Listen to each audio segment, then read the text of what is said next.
Good evening. Let me just check here. Okay. This evening, I want to again emphasize the conference that's coming up about the Red Book, and specifically about the now 4 volumes of Jung's Red Book for Our Time, Searching for Soul Under Postmodern Conditions. And there's going to be a conference in Ascona, Switzerland on April the 23rd to 26th. So right now, in order to give you access to that, I want to share with you the brochure. I'm just going to go through it very quickly, but on the playback, you'll be able to go back and stop the video and read through it. So it's good evening, Nicholas. I hope your plans are ready. So here's the conference details. Let's see here. Okay, there's who's going to be in it and what the topics are. And then the registration and the costs of the registration are here. And you write to info@eranosfoundation.org to register. This is the program. So I'm just going to go through that very quickly, but just so you're all fully informed about what this is, you can go back on the playback and stop the video and read all this. Here are the lecturers.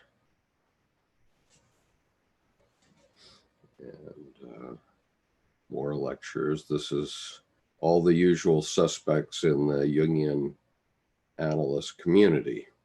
Kind of.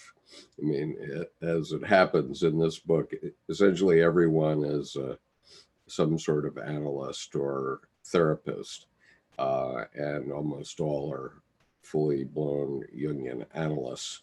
And that's who's written the articles, the essays, which appear in the book. So, okay, that's it, 10 pages of it. So if you need a copy of this brochure, you want me to send it to you, please let me know. It's largely about this book, or this series of books. This is volume 3, but volume 4 is going to be issued at Eranos. And so it's going to be a very interesting discussion. I'm going to encourage the Jungians to help get this information more out into the public.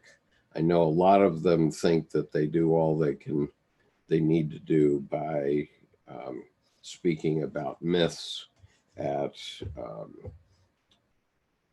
Jung societies around the world, but to my mind, that's not enough by any means, and that's why I do what I do here. And those Jung societies, I think, are basically intakes for Jungian analysts to bring patients into their practices, people who can afford $150 an hour. But most of us cannot afford that, including me. And so I'm hoping that we can find some other ways to start to spread these ideas, and particularly the ideas that relate to religion. And so I'm glad to hear that, Nicholas. I look forward to seeing you there. Okay, so it seems none of my panelists have joined this evening, so I'm going to go ahead and go through Memories, Dreams, Reflections. Now recall, this evening we're working on Memories, Dreams, Reflections, which is what serves as Dr. Jung's autobiography, but it's really not an autobiography in the traditional sense, because he didn't feel that the specific dates and events of his life were that significant. What he wanted was for people to understand how he developed psychologically through his lifetime. And so that's what this book is really about. It's really about his own experience of growing up. And as many of you know, the Red Book is really about the same thing as well. It's his own active imagination of his experiences, and it doesn't necessarily reflect your experiences. In fact, he says so explicitly. And so what I want to do, I'm not going to read this book for you, but I assigned, I guess, about 120 pages, a lot, because I just want to get through it, and it's fairly easy reading. So this book is really intended for the layman, and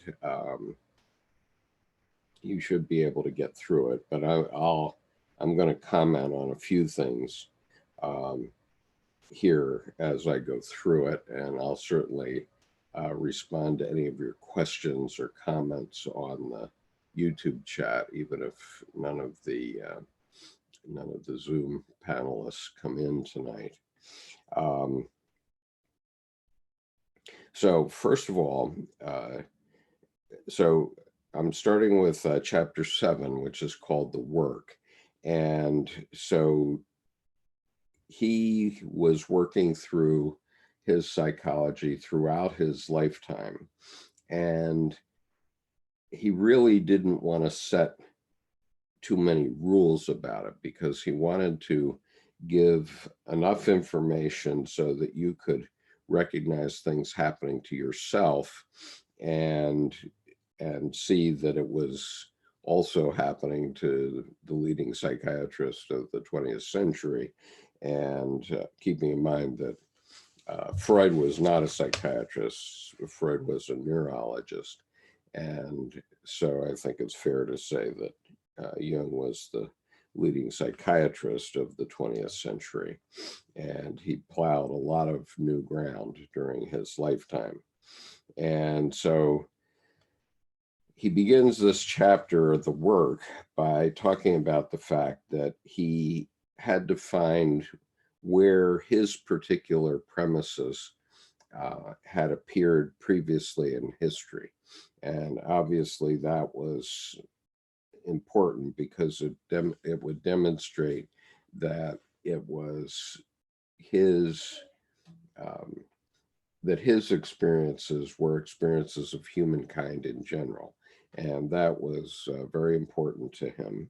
And so he became a real dedicated scholar to antiquity and to the medieval period, because he found Gnosticism, but Gnosticism, well, he makes this comment that Gnosticism is about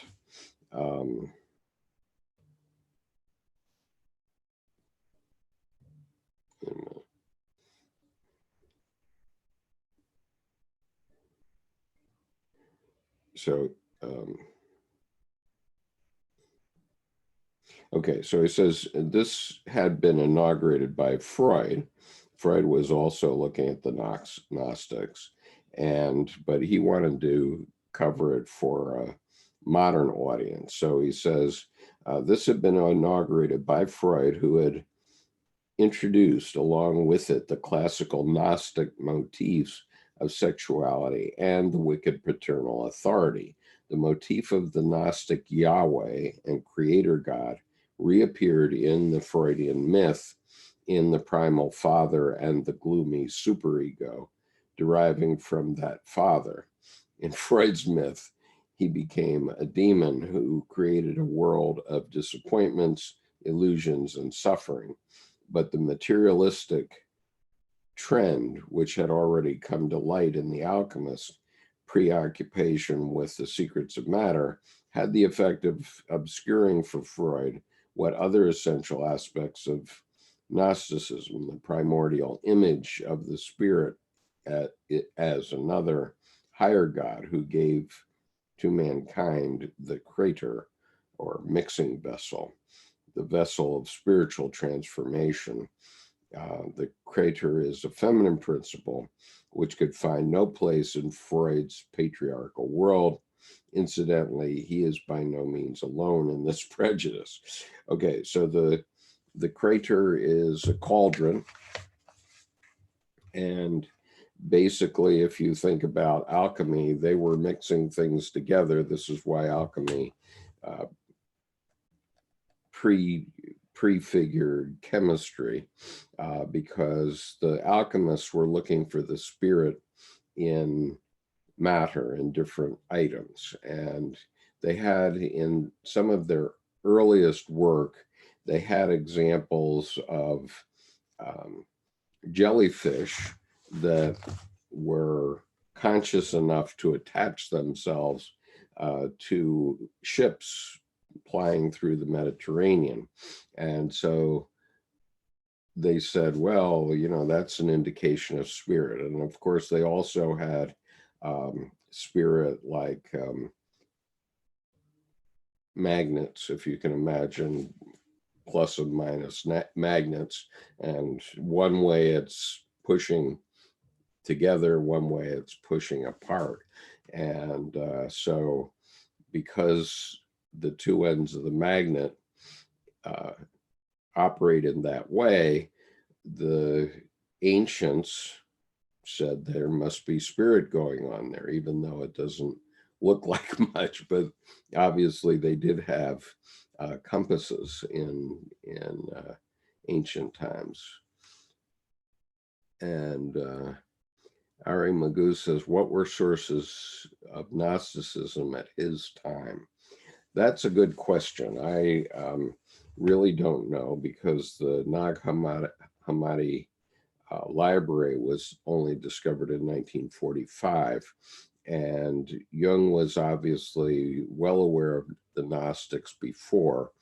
I suspect he was getting his information out of historical church documents. And in fact, the only way we know about the Gnostics, other than the Nag Hammadi discovery, was from the Catholic Church, who kept good records.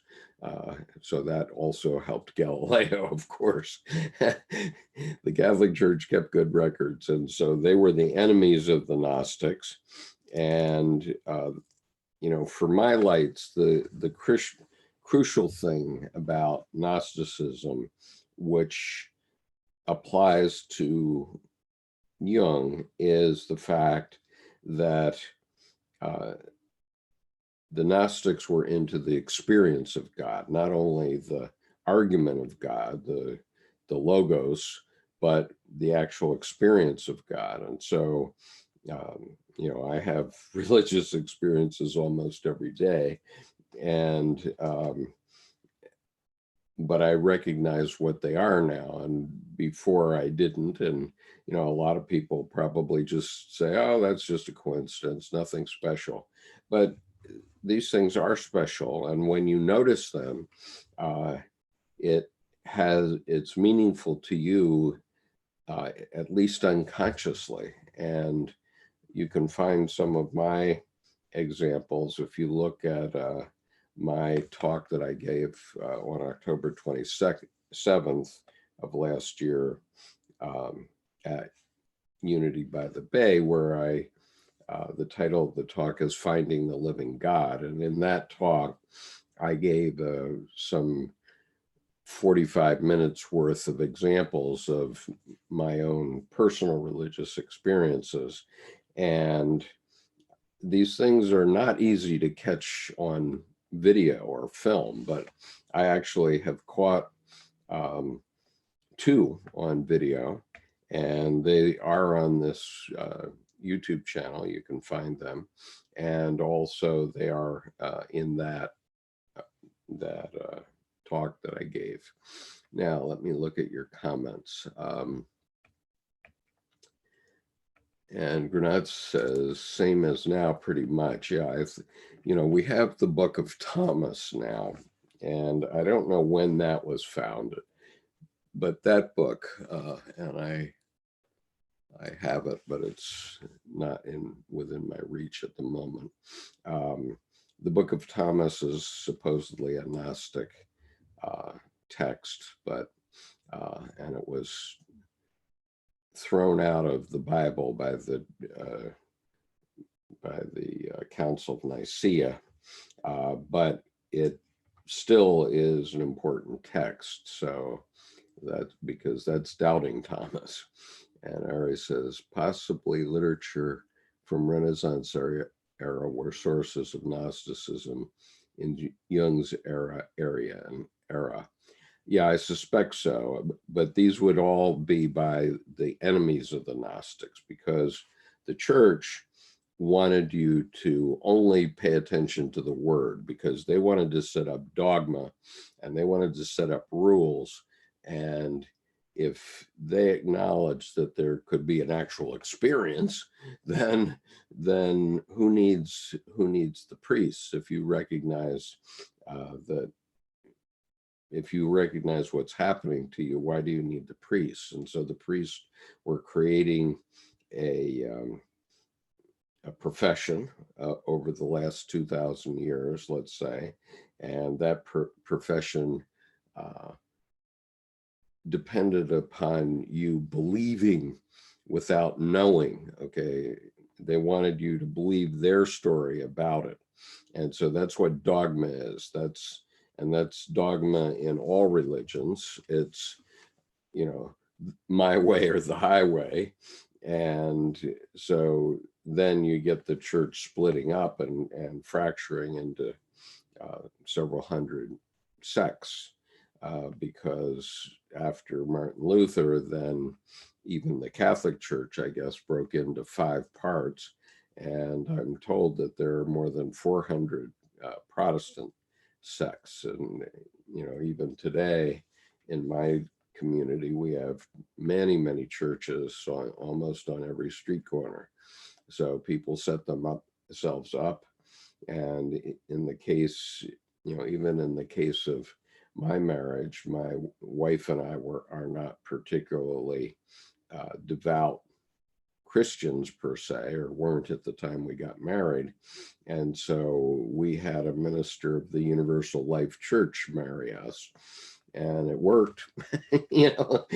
We get a marriage certificate from the county clerk whenever we want one. And so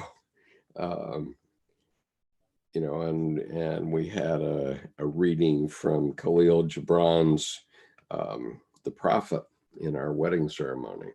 So, but our wedding ceremony was more or less shaped like any other wedding ceremony, except we didn't read biblical scripture. Maybe there was a little bit, but not that I recall. My recollection is only the Gibran.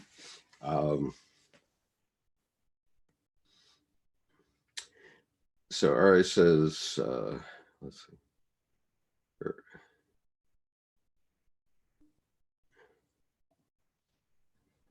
So Nicholas says, do you feel Jung was Gnostic but vehement about not revealing that publicly, or he wasn't Gnostic? Well, that's a good question to ask when we're in Ascona. And let's see what the professionals say about that. I can give you my opinion. My opinion is that he was not a Gnostic. He was a Jungian, but he liked to needle people about the possibility that he was a Gnostic, but mainly because he's referred to the experience of God rather than the word. So, he wasn't going to be bound by the rules of any church. And so, he said a couple of times that we really don't know enough about the Gnostics in order to make a profound statement about it. Now, I think that statement was before the Nag Hammadi Codex was found, and as many of you probably know, the Nag Hammadi Codex was given to Jung. It was purchased and given to Dr. Jung, but then he gave it back to the Egyptian people. Ultimately, he kept it for a few years and then gave it back to the Egyptian people.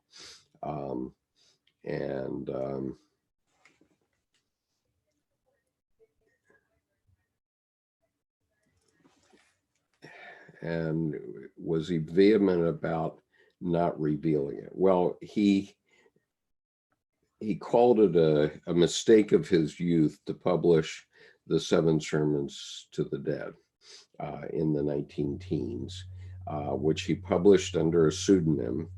And of course, everybody knows it. And now the 7 Sermons to the Dead are the third part of the Red Book. I've already read them into this YouTube channel.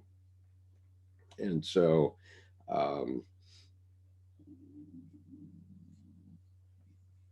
I think that tagged him with Gnosticism, but I always took it Gnostic as the knowers, people who know, who have a direct experience with God. And I think that's what he was getting at more. And if you look at Answer to Job, he's definitely talking about everybody being a son of God or a daughter of God. And that's what he ultimately revealed. But then what is God? That's the big question that comes up. And so that question, okay, let's answer that question, because you did come clean on that once.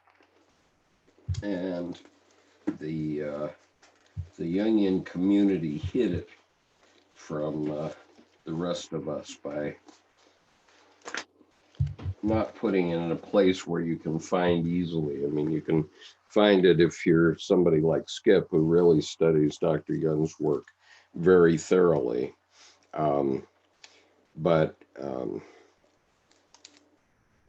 So in this book, The New God Image by Edward Edinger, Dr. Edinger talks about 14 letters that Dr. Jung wrote, and 7 of them are in letters. Okay, so there's 2 volumes of letters that you can get on Amazon. You can get them used,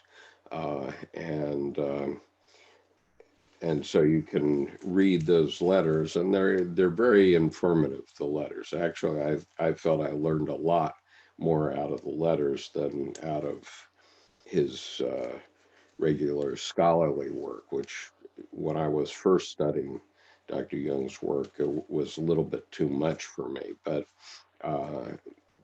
then I found Edinger, and Edward Edinger did a lot of writing about Jung. He devoted 40 years of his life to writing about Jung and bringing him to the wider public. And so there's one particular paragraph in this book, The New God Image, where Jung comes clean and talks about what he means by God. And so we can talk about that.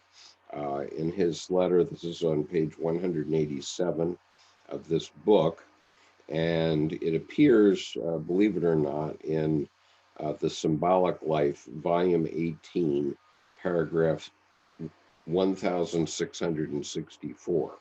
So in order for you to get to this, to understand this is what Dr. Jung's real opinion was, you would have to study all of his works and get to the last volume that contains content, because volume 19 is a bibliography and volume 20 is an index. So volume 18, The Symbolic Life, if you get all the way through to volume 18 and to the 1664th paragraph, then you can catch this.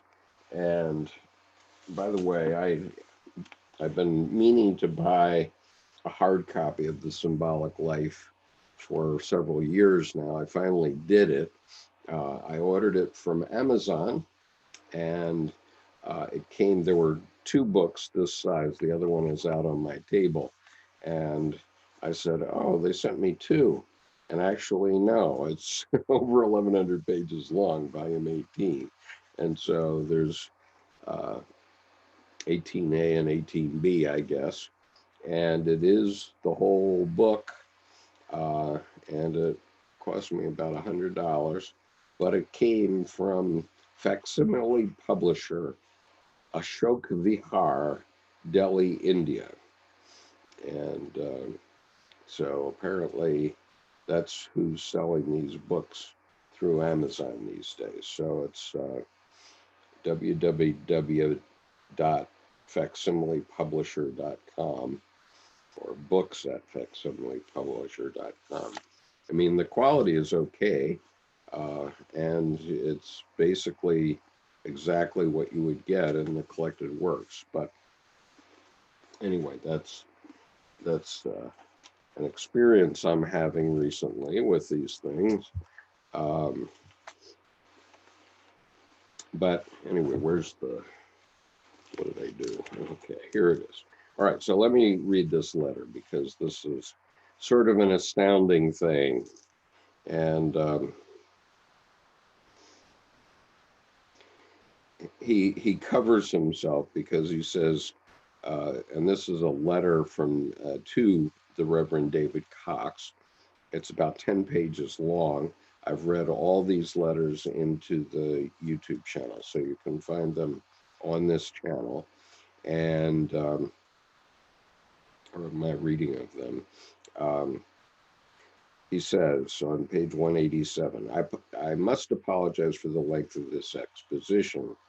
Please do not think that I am stating a truth. I am merely trying to present a hypothesis which might explain the bewildering conclusions resulting from the clash of traditional symbols and psychological experiences.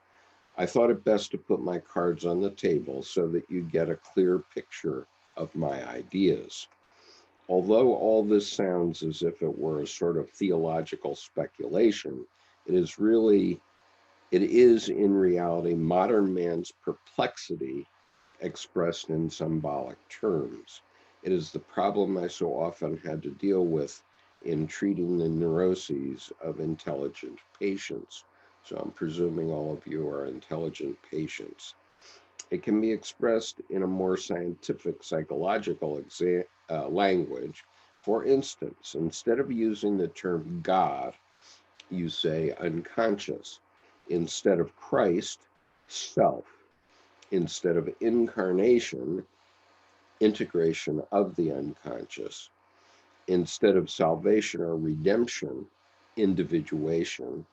And instead of crucifixion or sacrifice on the cross, realization of the four functions, or of wholeness. I think it is no disadvantage to religious tradition if we can see how far it coincides with psychological experience. On the contrary, it seems to be a most welcome aid in understanding religious traditions. And so I agree with that. And in answer to Job, he says on page 105, which is paragraph 754,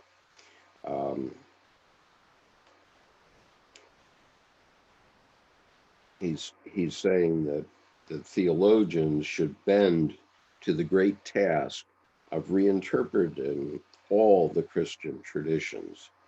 If it is a question of truths which are anchored deep in the soul, and no one with the slightest insight can doubt this fact, then the solution of this task must be possible. For this, we need the freedom of the spirit, which, as we know, is assured only in Protestantism. The dogma of the Assumption is a slap in the face for the historical and rationalistic view of the world, and would remain so for all time if one were to insist obstinately on the arguments of reason and history. This is a case, if ever there was one, where psychological understanding is needed, because the mythology coming to light is so obvious that we must be deliberately blinding ourselves if we cannot see its symbolic nature and interpret it in symbolic terms. Now, what he's talking about here is the Assumptio Mariae, which was the Assumption of the Virgin Mary into heaven, which was promulgated in a papal bull in 1950 by Pius XII. And so here, the feminine has been kept out of Christian tradition for 1950 years, but finally the church accepted it in with this assumption of the Virgin Mary into heaven. But the point is that all religious tradition, not only Christianity, but all religious tradition comes from the psyche. That's where it comes from. And Dr. Jung's life's work was about that. And so part of this evening, when we're talking about travels, we'll cover that also. But the point is that basically they all point back to the same thing. And so now, and they're all evolutionarily developed methods of psychotherapy. That's what they are. That's what religions are. They, before there were psychologists and psychiatrists, there were cultural leaders who had to deal with the psychic problems of their people. And so over thousands of years, these developed into the great religions. And so it's not that they're wrong. They're not wrong. As Dr. Jung in Answer to Job says, every religious statement of whatever kind is a statement of the psyche. It's not a statement of the physical world. And so when people, rationalists say, well, there could be no Virgin Mary, yeah, I mean, in biblical times or any time, there are no virgins who are mothers. But, the miracle of her survival and delivering Christ may have been somewhat different from what we think, because, she had a dream that she was visited, and then she was pregnant, and her fiance Joseph bought the dream. And in that part of the world, even today, you could be stoned for that, for getting pregnant out of wedlock. So there is a miracle there that she survived at all. And if that's explained by churchmen as God doing it, yeah, okay, God did it. From her unconscious came the solution to her problem. And let's see, okay, I need to go back here.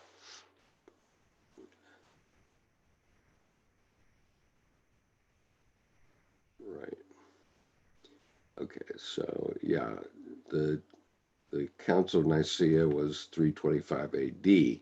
So, what do you remember from 325 years ago? I mean, in fairness, or 325 AD was about 2,000 years after Abraham.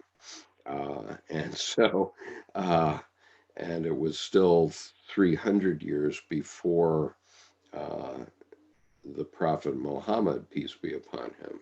So, all the peoples of the Middle East were influenced by those ideas at that time. But when they put together the treaty or the Council of Nicaea and the Bible as we know it, basically, um, what did they really know about what happened 325 years earlier? I mean, they had some writings, that was great. Um,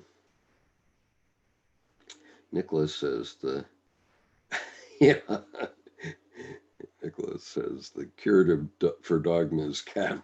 Yeah, I guess. Uh, and so then, great, all right, great to find your channel. I have to watch earlier episodes. Yeah, there's about 1,100 of them. So, or other readings. I mean, this is the 162nd Monday night group, but besides that, there were lots of readings. Um, So Granad says, what is God is probably hardest question to answer, to be honest. I guess God is everything. Well, God is what you say God is for yourself. Okay, that's in the end, that's how I look at it. And I would one night I was driving between Boston and Annapolis, where I live. It was a 10-hour drive and it was overnight. So it was a lot of night driving on Interstate 95. And all you can see for hours and hours is red taillights in front of you and white headlights coming toward you. And you don't know anything about those people, okay, that are in those other cars. You don't know whether they're drugged or drunk. You don't know whether they're good drivers or bad drivers. Um, and you don't know anything about the local laws in the communities that you're going by. Are there special driving laws? You don't know anything about the automobiles they're driving because you can't see the automobiles. You can only see the lights, so you don't even know what kind of automobiles they are. So you don't know whether they're well made or poorly made. Um, and whether they've been made properly. Um, and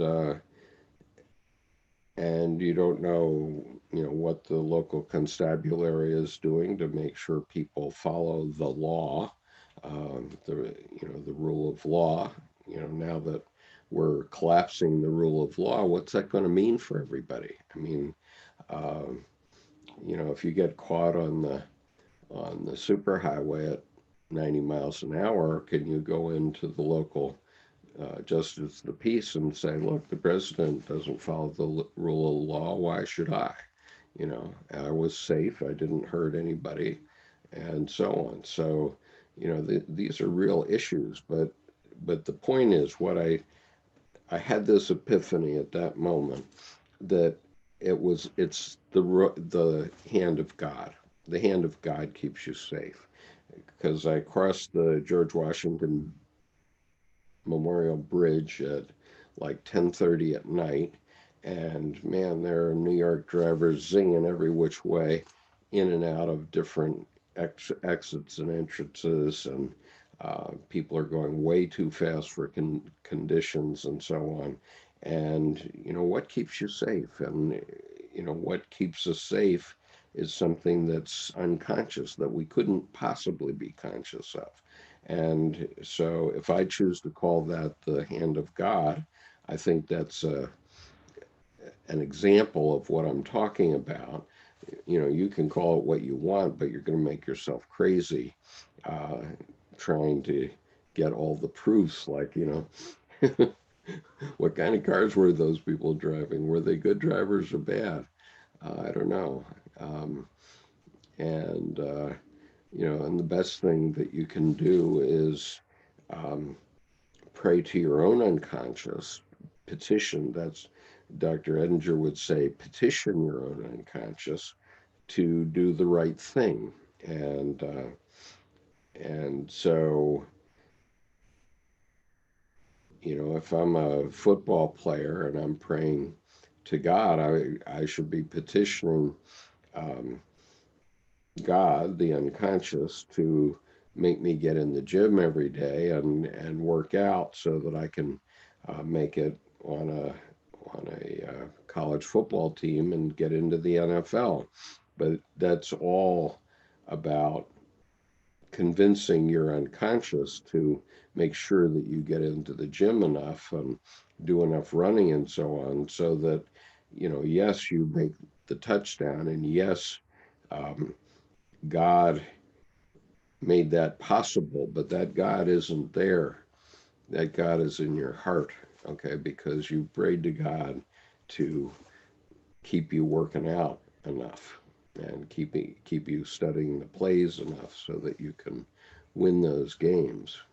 Um, and so I think that if we say, Grenade, that God is everything, I think that may uh, be a bit too effusive, or it's a bit too low grade, low res, I would say, because um, God can be omnipotent. You can be killed in a car tonight. Um, God is omnipresent. Everybody that has a God uh, knows the presence of God, and so on. So, let's see, omnipotent, omnipresent, omniscient, knows everything, because if God is in the unconscious, then God knows everything about you, by golly. And so all those things are true. Um, and and so we all need to pray that our unconscious keeps us safe, because when you're out on the highway, honestly, you're not that conscious of what you're doing. Okay. I mean, I've driven probably easily over 1 million miles in my lifetime. And, uh, something kept me safe, because when you're traveling long distances, you can be thinking about something else. And if you're not focused, something is keeping you alive. It's your unconscious that's making you drive your car properly. uh, and maybe when you're that unconscious, maybe you're going to miss a stop sign or a speed sign, uh, and then that'll be the hand of God uh, letting you have it. So uh, my point is that all these religions, every one of them, uh, is the basis, was based on evolution. So let's go back and find the things that they teach us that apply the way the psychologists now talk about in a modern context. So rather than thinking about God is dead, as Nietzsche said, let's, what I say is that, um, Dr. Jung found the living God where he lives, which is in you and in me, um, and how he goes about doing the work of the Godhead. And um, it's not a nice little Geppetto who's working you as a puppet.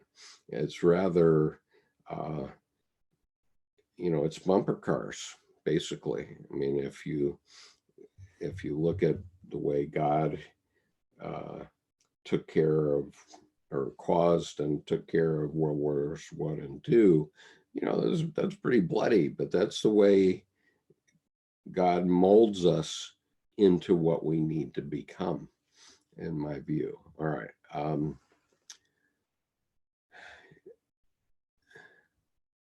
So Robert Derry says, how can one dive deeper into religion? Well, I think you have to go see your local priest. You know, you can read a lot of Jung. That's a very deep dive in its own right. And you find resistances, like in Ion. I read chapter 5 of Ion, which calls Jesus Christ a symbol of the self. Well, now I accept that. But after I read that the first time, I said, are you talking about the Son of God? How can you be talking about the Son of God this way? But then, you know, by being persistent and getting into the material, I finally, a decade later, saw what Dr. Jung was talking about. And, you know, it's partially thanks to this book by Edward Edinger. I mean, Edward Edinger has helped me a lot in my perspective about these things. And he's written 2 books that are expressly about the Bible. One's about the Old Testament, and one's about the New Testament. And one is the Christian archetype, so-called. That's the name of the book, and the other one is I forget. It's about the Old Testament. I've read the Christian archetype one into this channel, so you can listen to my reading of it. And the other one I plan to read, but I'm finishing up with the Red Book because I think the Red Book is so powerful. And I have I guess about 8 more readings. Tomorrow I'm going to try to do the Gift of Magic, which is a very long reading with a lot of images in it. And then there's one more about the way of the cross. And then the last section that I've not yet read is called The Magician. And that's about 60 pages long. So I probably will break that into 4 or 5 or 6 separate readings. But anyway, that's where I'm at the moment. Okay. So Ari says, can we contain everything? How can we contain what we think of God? Are we to really contain what we can just barely think?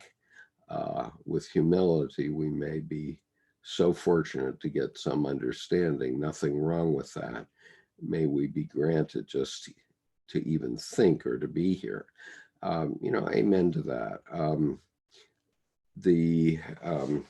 You know, there was a statistic that said that the man of the 16th century was presented with about as much information as is in one issue of the Sunday New York Times in their lifetimes. Okay, so now we have everyday New York Times, plus all the cable news and everything else that we learned through sitcoms and what have you, and piles of books at our disposal, and people like Skip who are willing to talk about our perspectives on these things. And, you know, well, let's put it this way. I was listening to John Vervaeke's Awakening from the Meaning Crisis.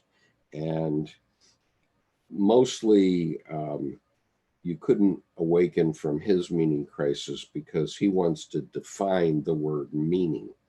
And that's a rationalistic approach.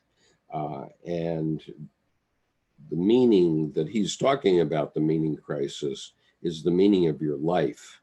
And that is based on experience, based on you. You have to decide the meaning of your life. And it doesn't matter how many Spinozas, Schopenhauers, Vervaekes, or Paul Vanderkleys tell you what your life means. In the end, it's up to you. And I listened to Vervaeke's videos, and he did 51-hour videos. And it's not that at the end he did sum up with a relatively correct answer, like in the last 2 minutes of the 50 videos. But what kept coming to my mind as I was listening to all that video was the first line of the song Kodachrome by Paul Simon, which begins with, when I think of all the crap I learned in high school, it's a wonder I can think at all. And so, we modern human beings have to have discernment. We have to understand what we need to know and what we don't need to know. Okay. And so, there are many things I needed to know years ago in my lifetime that I don't need to know anymore. For example, when I was in the Marines, I could field strip an M60 machine gun, and I could do it blindfolded and quite quickly because my life depended on it. And not only a machine gun, but a M16 and an M14 and a Colt 45 pistol. I could field strip them all blindfolded, and in less than 2 minutes. In most cases, some of them in less than a minute. And so I had a need to know that information when I was 20. I don't have that need to know anymore, so I've let that go by the wayside. And so you just have to decide, given the time you are in your life, what's important to study and what isn't important to study for this time. Now, for me, because I have the gift of time now, because I'm essentially retired, and I have the gift of time, I have always been interested in Dr. Jung for a variety of reasons going back to 1987. And so I've just gotten deeper and deeper and deeper into it. And, when I wrote my book, Tsunami of Blood, I wrote a book called Tsunami of Blood, which was published in 2007. I can show you the cover of it. You'll find it amusing, I think, because I sort of already got the issue here. This is the cover of my book. Let's see. How do I get to that?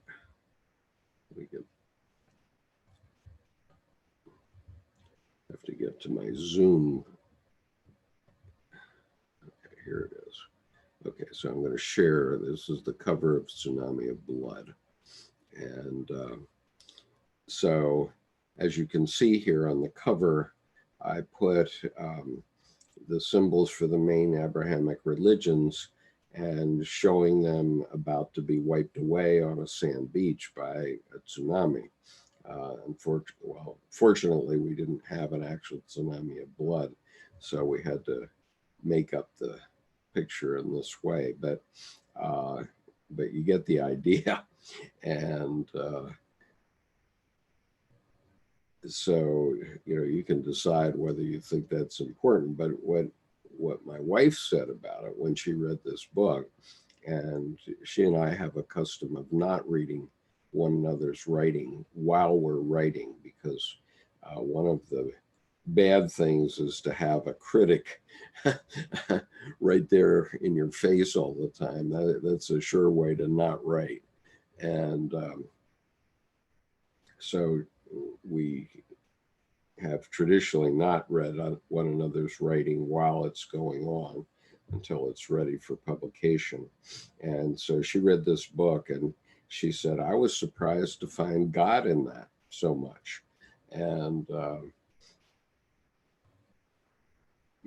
said, well, I guess you don't know me very well. Because, because the funny thing is, in 35 years that we've been together, we sometimes do go to church. We certainly go for weddings, funerals, and christenings. Um, and we go typically on Christmas and sometimes on Easter. But other than that, we haven't been churchgoers. And actually, Debbie became a, a trained Buddhist teacher in that time. And so, just for those of you who forget this, there's Debbie's image of the Buddha behind me. I don't always show that, but in any case, she did a 3-year retreat, which is what traditionally you need to do for ordination. She didn't choose to become ordained because we're married and we have a different life, but she had all the training. And so, and I do go to Buddhist meditation classes, but mostly to try to convince the psychologists who are members of that group to take a look at Jung, but that's a different story. And so, let's see.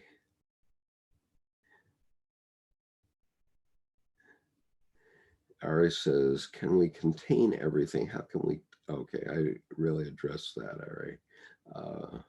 Words are containers. That's the thing. Yes, they are. And they're also wild animals. And Nicholas says, to me, if we contain, it has to happen simultaneous with knowing we are contained. Yeah, how many people know that they're contained in a religion, in a family, in a group? That's a question. It's like trying to slice up the pie and look at the slices, but missing the whole pie. Yeah, when you get to a guy like me, I'm a complicated guy.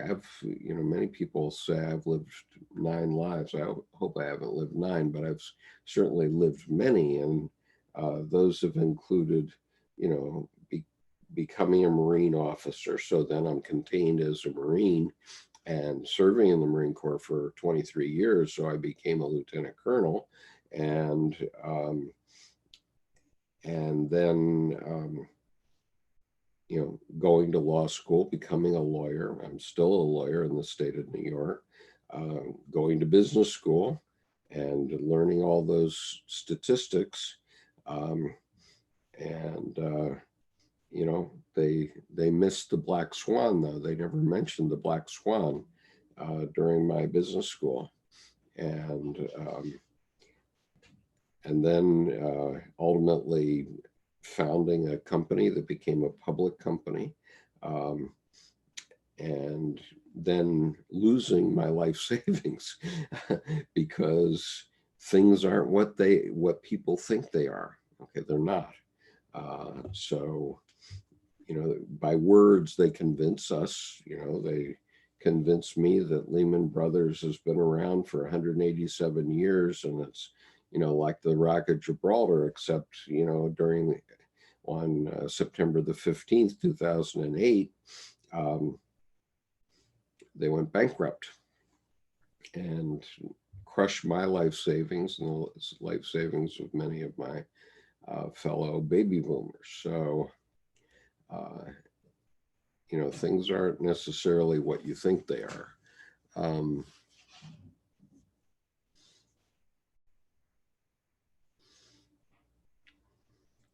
So Nicholas says there's a macrocosm and a microcosm, but what's left out is that we inhabit the midicosm. Yeah, that's quite right.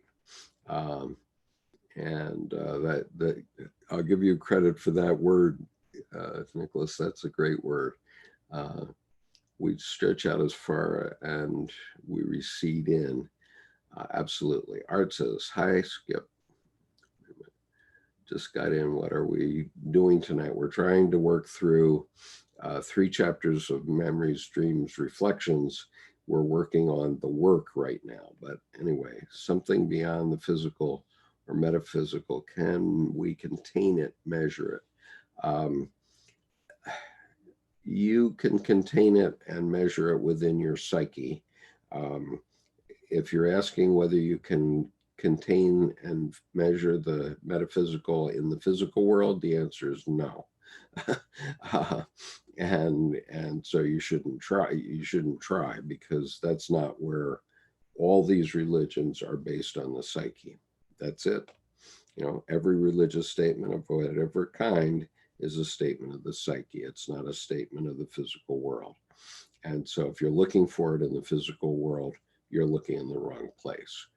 Um, and so then Hart says, humans' Achilles heel, pride must accept what is within our limits, how I sense God. Yep, that's a good one. Can't say I know. Might not be about proof measure, but about corroborating with others. Well, Nicholas, when you have a genuine religious experience, you'll know. Okay, you'll know, and they're not that strange. It's basically a synchronicity, but a synchronicity with religious overtones. Then you get the message real fast, and you can see mine, because I have 2 videos on this channel that show how I'm changed instantaneously by what happens. And I happened to catch those 2 incidents on video. And so, they may not be that meaningful to you, but boy, they sure as hell were meaningful to me when it happened, when they both happened. And so, and one of them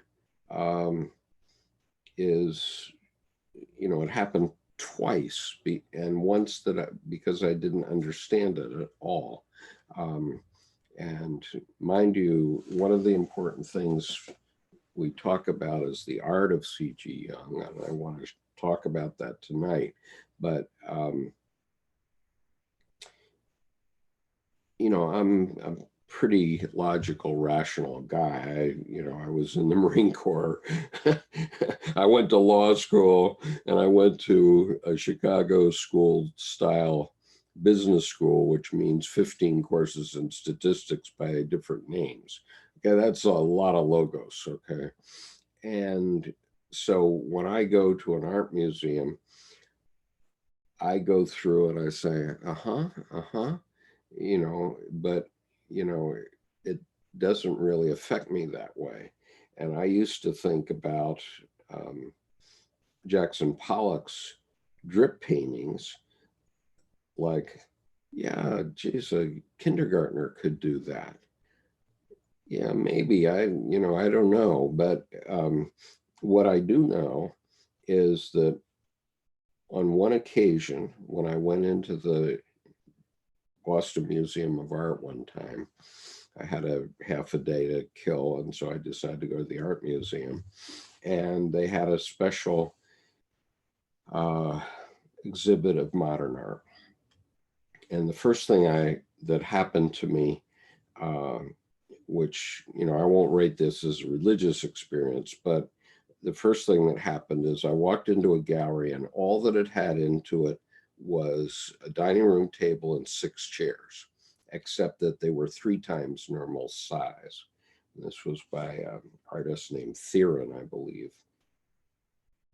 And so you walk in and you walk under that dining room table, and immediately you feel like you're 3 years old. You're right back at being 3 years old again, and it's instantaneous. So that didn't move my emotions that time. And then I walked out of that gallery and into a gallery where Jackson Pollock's number 31 was. And I've talked about this before, so I'm not going to go into it in great detail right now. But the point was, this was about 1995 or something like that. I looked at it. I just took one look at it, and I began to sob. And I had at the time no idea why a drip painting by Jackson Pollock would cause me to sob. And, it was just uncontrollable. I was completely blubbering, and it took 20 years for me to realize what it was about. And, at the table at Sammy's one night in one of the earlier sessions of this, one of our local members just said olive drab, and immediately I knew what it was about. And it was about the death of my roommate from the basic school, who died on April the 21st, 1969, 5 months after we graduated as second lieutenants. And I hadn't properly mourned him. And so when Bill said that at the table, on that occasion, I was actually videotaping the session. And so you can see how it affects me right at the table again, because as soon as he said that, all these things connected up. I mean, it's like all these golden threads that had passed back and forth across between Bob Christian, his sister, my daughters, everything over, the last 50 years came back to me in that instant. And so, I mean, when you have something like that happen to you, it's extremely powerful.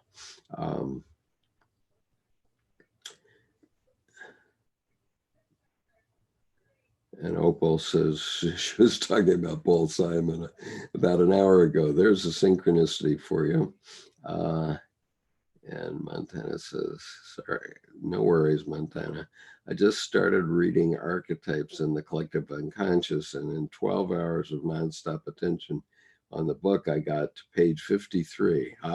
Yeah, it's not easy reading, but it's very valuable once you understand it. And, it's like the Bible.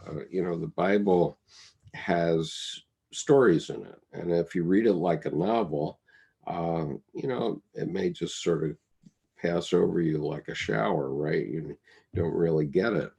But if you understand that those stories are really about us, and they're really about our experiences now today at the unconscious level, and what's going on in our psyche today, and you grok that, if you can get that, then it's extremely powerful. And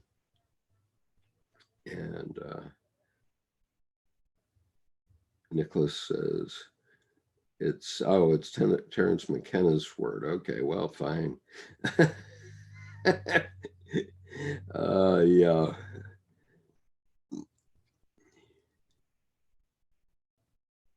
And so Granat says, logos, when followed to its logical conclusion, leads to eros. I think logos, when followed to its logical conclusion, leads to the gas chamber. Okay, I'm sorry. I'm not convinced on that one. And eros, on the other hand, when followed to its logical conclusion, leads to chaos. And so, yes, we need logos, and yes, we need eros too, because everything that you can see in the image of me, and everything that you can see around you, is a product of logos, and it's product of logos perfectly. Okay, in other words, my DNA is a pretty logos oriented thing, and it's the result of millions of ancestors. My family is very proud of one guy, or one guy's family, and one guy who came to the New World in 1625. His name was Wolfert Gerritsen von Kohenhofen. And His name was later because the Dutch traded uh, Manhattan for Suriname after the Second Anglo-Dutch War, which they won. Go figure. Our name got anglicized to Conover, but he's 13 generations back from me. And so he and his wife and three children, three sons, were five of the first 150 European settlers of Manhattan Island. No kidding. And his two farms appear on the Vingboom map from 1639, which is the first map of Manhattan.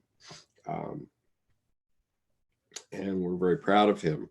But you know, if you do the multiplication back on number of ancestors, he's 1 over 8,120 of my ancestry.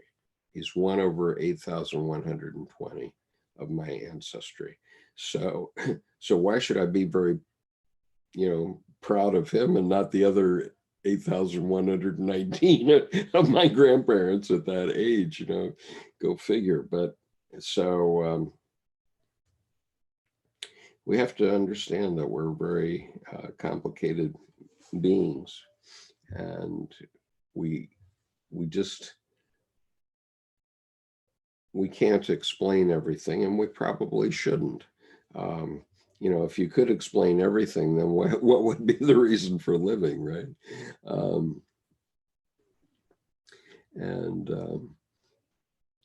Montana says, Granada, is Jung as challenging to you as he is to me? And Granada says, definitely. It's also seemingly mysterious, changes everything I read it. Every time I read it. Yes, that happens to me too. It's the only difference between you and me is I have more time to read. And Granada says, I've been hung up on Ion for quite a while. Yeah, it's hard going. We have discussed Ion completely end to end in the advanced reading group. And those sessions, those seminars, there's 32 of them for Ion and 45 sessions on Mysterium Conjunctionis. Those are all in the advanced reading group Dropbox. And so if you want to join our advanced reading group Dropbox, you might find some help there. Montana says, a lot of things clicked for me when I read Answer to Job. Right before I started reading Archetypes in the Collective Unconscious, the way he laid out how the God images transform blew me away. Yeah, definitely, they do transform. And Montana says, I still can't say I understood the book entirely. Well, I don't think there's anybody that ever understood the book entirely except C.G. Jung. And he said it was an exegesis of his, it was written emotionally when he had a fever and he was forced to write it, and he just blurted it out. And he wrote it in like 10 days at the most, maybe less. And so, we can be kind to ourselves. We don't have to understand everything right from the beginning. Oh, wait a minute. Miles has raised his hand. I'm sorry, Miles, I didn't see that because I'm going to promote you to a panelist. And there you are. Okay. So Miles is here. Welcome, Miles. Hi, everybody. Sorry I'm late. Yeah, that's all right. I've been flying solo here, but that's all right. I did that for a couple of years before I started using the panel. So anyway, I'm following along on the YouTube chat here. So Jeff says, I read Edward Edinger's Transformations of the God Image along with Answer to Job, which helped me a bit. in understanding it better than my first reading of it. Yes, you'll definitely get it. So we're talking about this book, The New God Image. And in that, there are 14 letters that the Jungian community hid from the rest of us because they didn't want to admit that Dr. Jung's work was about religion. And maybe Dr. Jung didn't want to admit it either in the early days, or he certainly didn't want to take on theologians. His father was a Swiss Reformed pastor, and his 7 uncles were Swiss Reformed pastors. So, there was lots of theology in his family, and you can imagine it would be like me being a heretic about the U.S. Navy or the U.S. Naval Academy with my father. That wouldn't go over well, And when my sister became a heretic about it, it didn't go over well with me either. And so,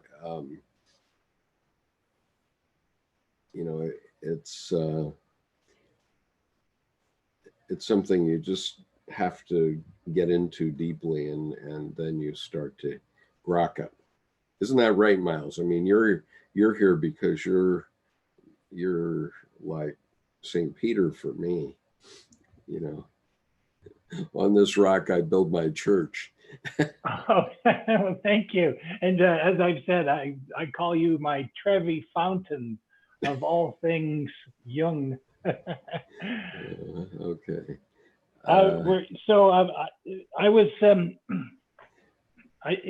was distracted in that the time had slipped past, and then I realized, oh, I'm late. And that were you carrying on through memories, dreams, and reflections tonight? Yes, we're trying to. We've gotten through about 1 page so far. Because I don't know if you're up at page 252, where he's talking about America and the Pueblo Indians. Not yet, and that's 3 chapters from now.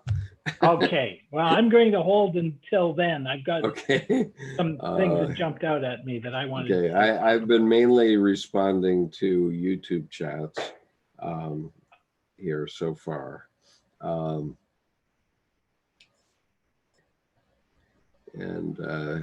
Hi, Tim. Nice to see you tonight.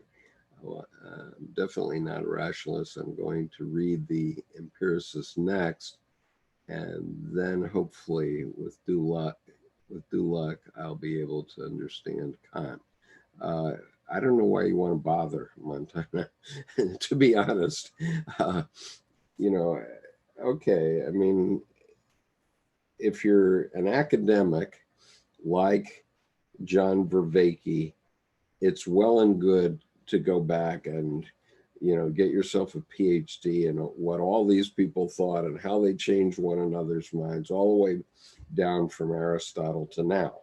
But we're now, and so we can look at much more recent writers and see how they were affected. I mean, Edward Edinger made the comment in one of the videos that you can find online where he says Jungians are good Kantians. Well, okay,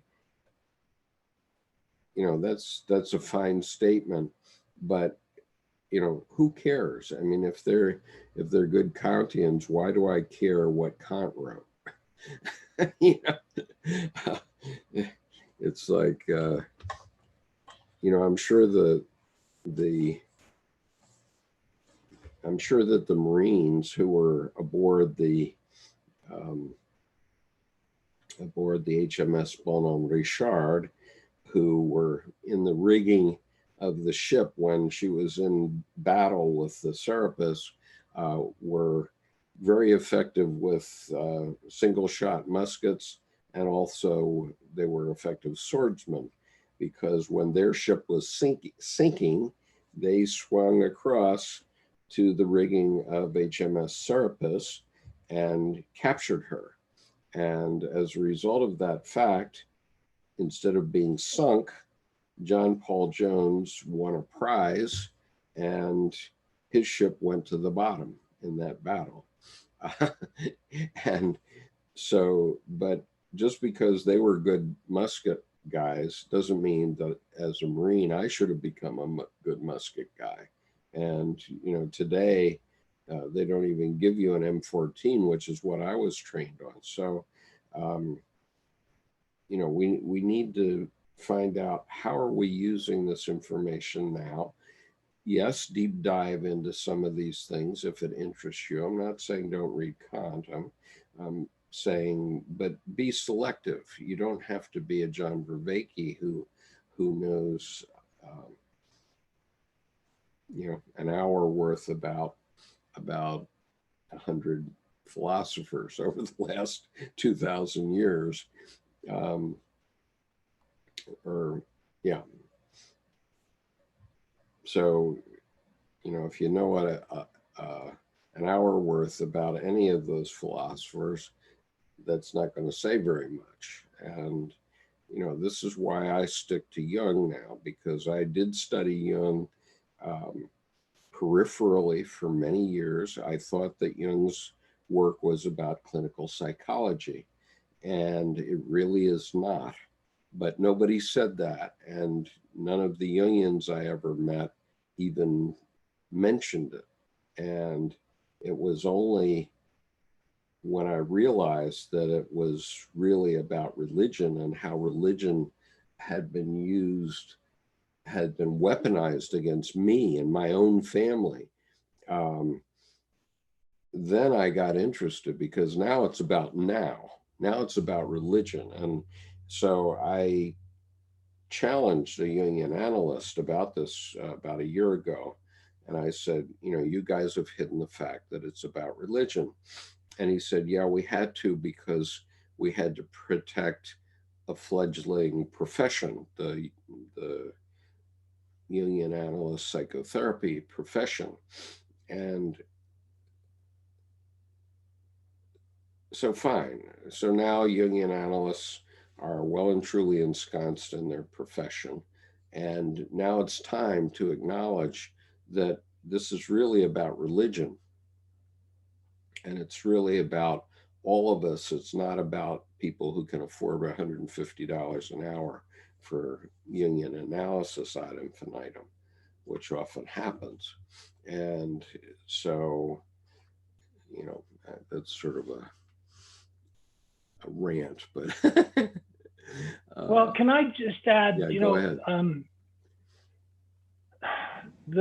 What I'm hearing you say is it's all well and good to spend a lot of time at the library or online and reading these great texts and wisdom of the past. But what we have to do, each of us, especially as people in our later part of life, is get on with our so-called hero's journey. Yeah.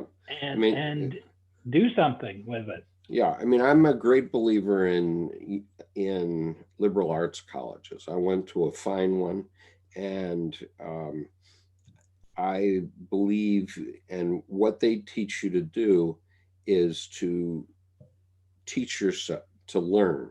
They teach you how to learn and to reinvent yourself. And so I used to joke that my college was 4 years in figuring out what not to read. Okay, because the professors will pile you up with books, an arm high, right?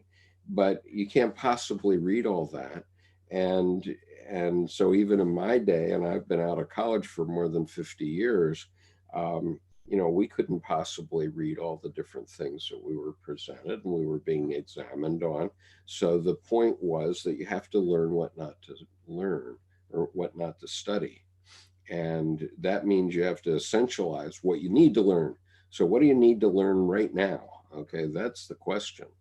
Um, and so for you, Miles, in terms of what are your objectives in the next week or the next month, what do you need to know in order to do that? And if you have time left over, God bless you. I don't have time left over. I don't get to all the things that I want to get done in a day. And It was fun. I Well, went to. I kind of feel like I'm at the bottom of the cycle, that I'm going through the death. The death has taken quite a while, and it's like, okay, it's time to now rebirth and to come out, to do something with that, all Mhm. that journey that's come before. And a big part of the journey is this information that you've brought forward, the stages of consciousness, and realizing, oh yeah, I knew something was wrong. I knew there was some participation mystique or mystiques that I've Mhm. been ingrained in, or being kind of crushed under. And it's time to, all right, now that I recognize that, it's my opportunity to say, well, this is what I see, and this is maybe what, my interpretation of all the intelligence so far is, and maybe I do have something to say that is worth hearing. I have no doubt about that. Well, thank Right. you. And, St. Peter was, I guess, one of the flawed disciples.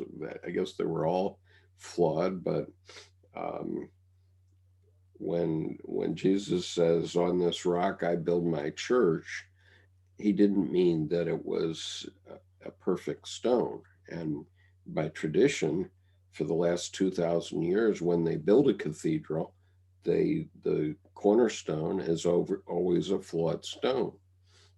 Did you know that? No, I didn't know that. That's very good to know. You know, Take some solace in that imperfection. okay, well, um, if you listen to the last couple of days of my readings for the Red Book, you're going to understand how you have to give up solace. I'm not sure which one I read, that his soul says you have to give up solace. That's your sacrifice, right? So it's like well, never mind. I'm going to digress too much. Um, So yeah, it's heart knowledge. Montana says, right, I'm not on Descartes, and he has a huge distaste for the Aristotelian. That's interesting because I'm naturally fall into the opposing camp, which is why I have so much interest in the other side. I agree, Skip. I don't need to understand those philosophical systems to understand Jung properly. I definitely get your point on the so-called academics. Uh, and Jeff says, at the least, text help in using downtime wisely. Yes, definitely. But we have, in my town, we have St. John's College, and at St. John's College, they don't use textbooks, okay, because they want you to learn how to learn. And so if you study physics, you study Isaac Newton in the original, you know, they want you to go through the process that Isaac Newton went through to learn the physics that he learned. Okay, rather than have somebody's textbook where it's all regurgitated out through God knows how many minds. And so that's why I like the liberal arts, because I've had to reinvent myself probably every month since at least 1990, and maybe before that, um, since 1984. I guess I've had to reinvent myself every month. And so when I do that, um, I was trained to do that in my liberal arts college. Whereas if you learn something specific, the people that learned uh, computer basic 30 years ago, I mean, when we studied programming in my business school, we studied basic. and that's of very little use today. Um, Something I'll just add to what you were saying, and in defense of John Vervaeke, I think actually for people who feel, oh, maybe I do need to study these ancients and all these great philosophers, I suppose for me, spending the time to go with John Vervaeke through his 50 hours of what is it called, the awakening from the meaning crisis, it can be 50 hours well spent, because for me it's like, okay, that's enough of that for me. yeah, And as you said, we can look at our contemporaries for as much or more. sure. And to that point, and I'll try to bring this forward as time goes on, but it all of a sudden occurred to me that Kevin Costner is a significant force in shaping where I'm headed, as an artist.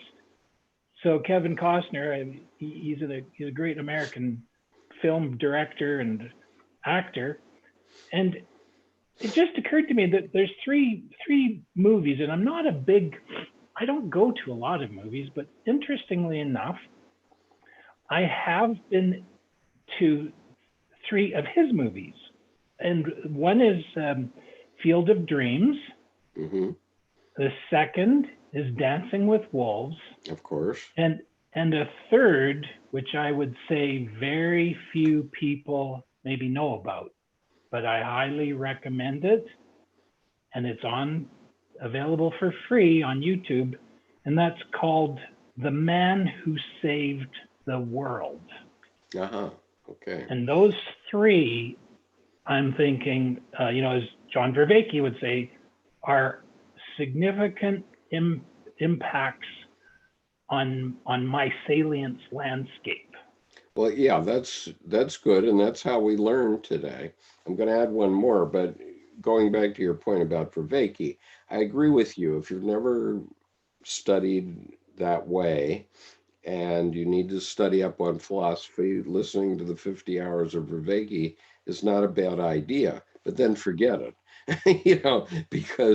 because in order for Vervaeke to give those lectures, he had to do a PhD, right? and you don't want a PhD in philosophy. What the heck are you going to do with that, right?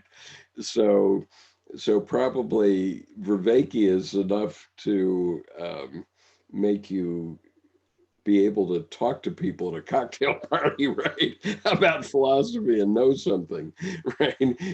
So you probably know enough from those lectures, without having, sort of crushed your creativity by getting a PhD, right? Oh, God. Uh, anyway,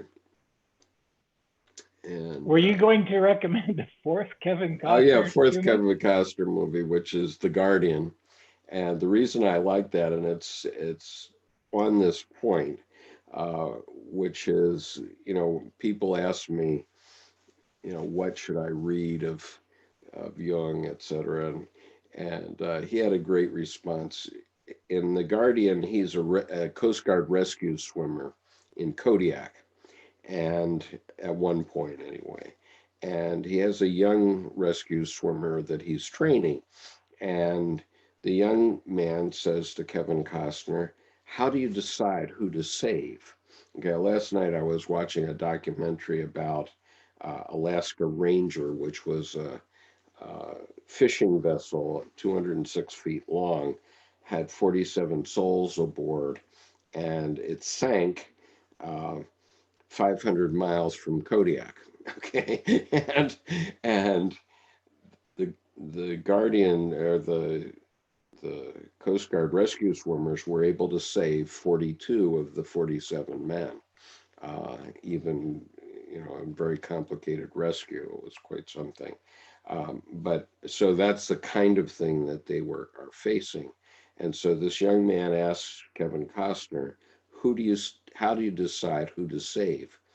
And his answer was, I swim as hard as I can for as long as I can, and the sea takes the rest. You know? So, yes, in response to a comment on the chat here, my mind is always working. I'm from morning till night, 6 a.m. till, midnight. I'm working on different aspects of this. I'm either reading or, I may be meditating. And lately I've been taking up calligraphy, which is something Dr. Jung did. And we need to get to that part. Oh my gosh, we're getting late here. So we have to stop the chit chat and move on here.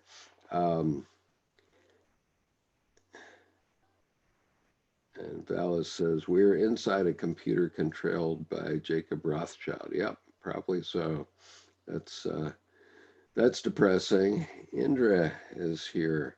Says, learning what not to learn would be limiting yourself, wouldn't it? I think keeping an open mind to expand one's ideas is key. Well, you can only do what you can do.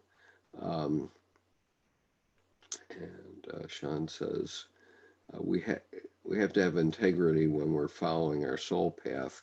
Human beings have broken every rule that is imaginable to the self. Uh, oh, oh God, I would never want to have a PhD in philosophy. Yeah, that's right. We have to learn. Um, well, PhD means doctor of philosophy. So if you get a PhD, somehow you're tainted. But anyway, we have to earn trust back after running around with our heads on backwards. Yeah. And Indra says, learning other people's ideologies helps expand my own view of life and helps make sense of my feelings, which are in constant conflict with the objective factor. Each subjective factor has a piece of wisdom, and taking each one of them into consideration helps see the bigger picture. Yes, and by the way, are you the Indra that I've been communicating with for about 15 years, I think, who lives in like West Virginia? I think so. I hope so, but I don't know. Carl says, your garden can only be so well kept when it is so large. Something I need to remember. Um, Okay, let's move on to a couple more things here. Um, you know, I'm not going to read these chapters for you or give you all the high bullet points um, because you can read them yourself, and I urge you to buy the book. Okay, we're not trying to cheat the people who sell books, and and we want to encourage everyone to, get deeply into it. I mean, you can see how deeply into it I am because I underlined it in blue and then I put tabs on it and then I underlined it in orange today as I'm trying to go through to find the things that I thought we should talk about tonight. But it seems like we've had plenty to talk about. So let's get on to some other stuff.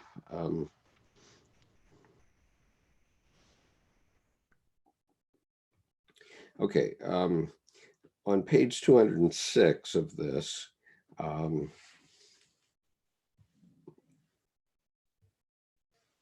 Dr. Jung is talking about what does one do with the unconscious?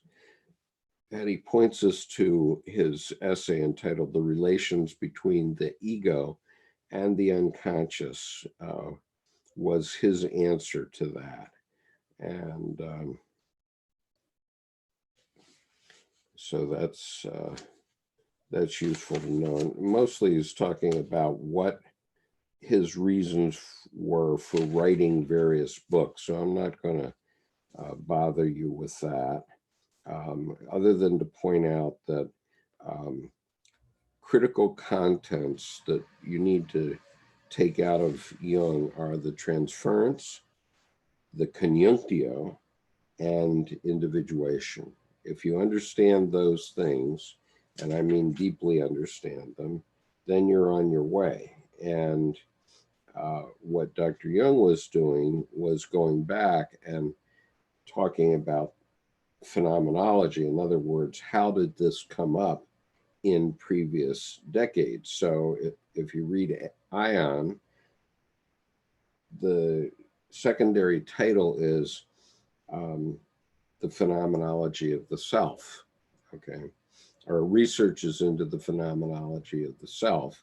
And so he's talking about Christ as an example of the self. He's talking about Nostradamus and how he related to the self. He's talking about the goddess of reason from the French Revolution and how she deposed the religion in Notre Dame. I mean, if you don't know what the statue to the goddess of reason is, you ought to look her up. But basically, they during the French Revolution, they took over Notre Dame Cathedral and they stacked a bunch of furniture up and various other things, maybe some dung and other things. And they had a prostitute climb up to the top of this mountain of junk, and she was the goddess of reason. And so that's a very important thing to realize, that that's where reason had taken the French at that time. I mean, if you listen to our political debates right now, you know, everybody's claiming that they're the reasonable one. Well, are they or not? I don't know.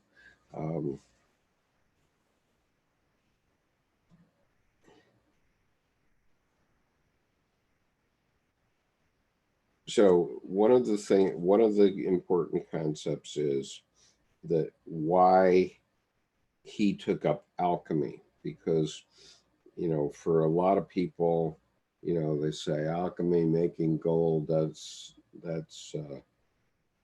kind of weird. And the fact is that the alchemists were the early psychologists, and they provided the link between Gnosticism and Dr. Jung's thought. And part of the critical aspect of Dr. Jung's thought is that we think in images, okay? We think in images, and our unconscious communicates with us in images, because our unconscious developed long before there was language of any kind, okay, long before. And so the way the primordial unconscious communicated with us was through images, and it's still doing that through dreams and visions today. And so the reason to study Mysterium Conjunctionis is to study images in a more pristine manner before they were spoiled by what he calls epistemological criticism. And so, you know, all the John Vervaekes that have lived since the time of the alchemists have all come up with their own various ideas about what these things mean. But the alchemists were basically working with images that were uncriticized, because they, you know, humans and people in the West simply didn't have the tools, the thinking tools to be able to criticize them until around, you know, until around 1600, when the so-called Enlightenment started. And then they started to criticize them based on logic. And, you know, our unconscious doesn't think that way. Okay, our unconscious just presents us with what it thinks we need to know. And let's say that you have a difficult problem. The way to find out what yourself really wants is to think of a question that relates to your problem as you're going to sleep. And chances are your unconscious will present you with a solution in the form of a dream that will be symbolic. And it's up to you to understand what that symbol means. What is your unconscious telling you?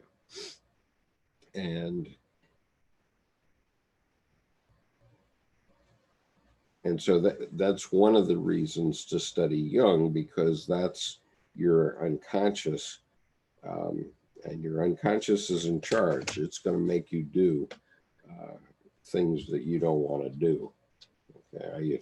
I used to wonder why on business trips I wanted to go out at night and raise hell, and the reason is that my shadow wanted to get out of the bag and go do some things outside, maybe drink too much, whatever it was. And so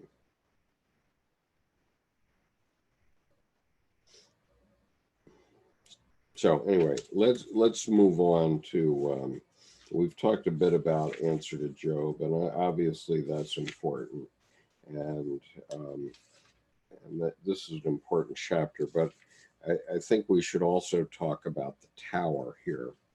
And one thing I never entirely understood, which I acknowledge, is why Dr. Jung said that he needed a confession in stone, and that's why he built his retreat house at Bollingen. And I had it on my screen, but somewhere it's hidden behind some other window at the moment, so I'm looking for it. Maybe this, no, that's not it. Boy. Yeah, the tower is an amazing symbol. Right. We were in Ireland, and there's some towers there. There's one at St. Bridget's Church. Uh-huh. And and I don't know how many hundreds of years old it is. And you can still climb these wooden stairs or wooden ladder inside this tall tower. It's over 100 feet high or so, or more, 150 feet high. And there are these towers in other places in Ireland. And then in Italy, have you ever been in Tuscany and visited San Gimignano? Yeah, I've been there, and I'm going again in April. Yeah, so in San Gimignano, they were building these tall towers, and it was an egotistical thing, I guess, in a way, because it was everybody in the town, the well-to-do families were trying to outbuild the tower. And we're still doing it to this day, right? New York City or Chicago, or Dubai. Take a look at Dubai now. Yeah, who's got the tallest tower? Yeah. So I'm going to share with you the Bollingen Tower. Okay, this is the tower that Dr. Jung built with his bare hands. Now, a couple of things to know about this. So you can see that there was quite a party here at Bollingen on this particular day. But the tower on the left was the first part of the Bollingen Tower, and he said he built it as a sort of like an African hut. And but one of the things he said about the tower was he had to make a confession of faith in stone, okay, so that it would be semi-permanent. And a couple facts about this. One, he never plumbed it, and he never put electricity in it. And so he said that for a medieval person who came into his home, the only thing that they would find out of place was the matches. And his reason for doing this, he said it was a confession of faith in stone, but I don't know what he means by that. that's well and good, but the meaning of that statement is known only to him, I guess, because I've never heard anybody that could really talk about it. But anyway, it's a house that's symbolic of his life, because he was very often out there and he wanted to live a very rudimentary, back to nature type of life, because he wanted to see what his unconscious would do with the fact that it didn't have any of the creature comforts of the 20th century. And so he got lots of work done out there, very quiet. And a lot of people visited him out there, as you see. It is really interesting. I've always lived in the city, but on occasion, I've had the opportunity and the experience to spend time in very rustic cabins. Mhm. Like, for example, if you go into Banff National Park, which is a couple of hours away from me in the mountains, there are some of these log cabins out there, and all they have inside is a wood stove Mhm. and some simple wooden furniture, tables and shelves with some provisions that hikers can use. And when you spend time in a simple structure like that, and that all you have is the crackling fire, there is really something that Yeah. is conjured up in the unconscious. Yeah. Well, one thing that Dr. Jung was emphatic about, and which we have let go by the board and we need to resuscitate, is creativity. Okay, because when we're creative, when we do creative things, it connects us up with our soul. And so Bollingen was built in 4 segments. Okay, so the first segment was this tower, and then there was a lower segment, and then this other tower, and then this bigger part. And it was built over 20 years. Dr. Jung built it with his bare hands. And so he was obviously, besides many other things, he was an accomplished stonemason. And over the 12-year period, I guess you'd become one, wouldn't you? and so one of the critical things that came up at Bollingen was his stone. And so I do want to share that. For those of you who don't know, many of us use this stone as sort of like a logo type thing for Jung, but he carved a number of things in it, and he did it entirely by impulse. So you've probably seen the funny advertisement lately with Tina Fey, where this guy who's trouble pretends he's a Saint Bernard puppy, and he says, I'm uncontrolled impulse. Well, uncontrolled impulse is not a good thing, and that's what we have to learn to control when we're children to become mature, right? But Dr. Jung lived his life based on impulses. And so he found this stone, which was brought when he was building his garden fence. And it was not the correct stone for what the mason that was working with him wanted. So they were going to send it back because I guess it got delivered by a barge from a quarry somewhere down the lake. But Jung said, no, I want it. I'm going to put things on it. So he carved it. And one of the key things in this stone, the first thing he saw was this eye, which is at the center of it. And he made a picture of this Kabiri, which is, I'm going to explain to you Kabiri in a moment, but Kabiri is an impulse, basically. It's a child. And so on the front side of the stone, he types, or he carved, and he did this with his bare hands and a chisel when he was 75 years old. Here stands the mean, uncomely stone. 'Tis very cheap in price. The more it is despised by fools, the more loved by the wise. And I guess that was on the side.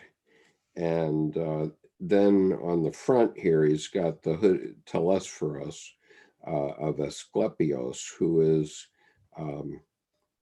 this hooded guy who's a Kabiri, and he's guiding Dr. Jung's impulses. So the Kabiri in psychological terms would be, impulses and various complexes from the psyche. And so the inscription reads, "Time is a child, playing like a child, playing a board game, the kingdom of the child. This is Telesphorus, who roams through the dark regions of this cosmos and glows like a star out of the depths. He points the way to the gates of the sun and to the land of dreams." And then there's another inscription on another side. I don't have a picture of it, but it says, "I am an orphan alone. Nevertheless, I am found everywhere. I am one, but opposed to myself. I am youth and old man at one and the same time. I have known neither father nor mother, because I have had to be fetched out of the deep like a fish, or fell like a white stone from heaven. In woods and mountains I roam, but I am hidden in the innermost soul of man. I am mortal for everyone, yet I am not touched by the cycle of the eons." And then there's the backside of the stone is blank. And so here's what he said about it. "The stone stands outside the tower and is like an explanation of it. It is a manifestation of the occupant, but one which remains incomprehensible to others. Do you know what I wanted to chisel into the back face of the stone? Le cri de Merlin. For what the stone expressed reminded me of Merlin's life in the forest after he had vanished from the world. Men still hear his cries, so the legend runs, but they cannot understand nor interpret them. Merlin represents an attempt by the medieval unconscious to create a parallel figure to Parsifal. Parsifal is a Christian hero, and Merlin, son of the devil and a pure virgin, is his dark brother. In the 12th century, when the legend arose, there were as yet no premises by which his intrinsic meaning could be understood. Hence he ended in exile, and hence the Le Cri de Merlin, which still sounded from the forest after his death. This cry that no one could understand implies that he lives in an unredeemed form. His story is not yet finished, and he still walks abroad. It might be said that the secret of Merlin was carried on by alchemy, primarily in the figure of Mercurius. Then Merlin was taken up again in my psychology of the unconscious and remains uncomprehended to this day. That is because most people find it quite beyond them to live on close terms with the unconscious. Again and again, I have had to learn how hard this is for people.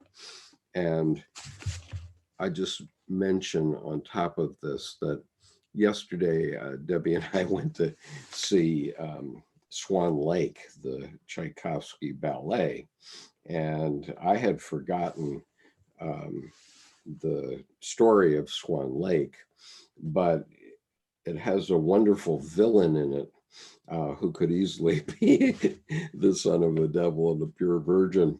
And what he does is he captures girls from the town and turns them into swans, into black swans, I might add. And and so then the ballet has either a sad or a happy ending, but this evil guy whose name is Rothbart is sort of like a prefiguration of Darth Vader. Basically, that's what he is.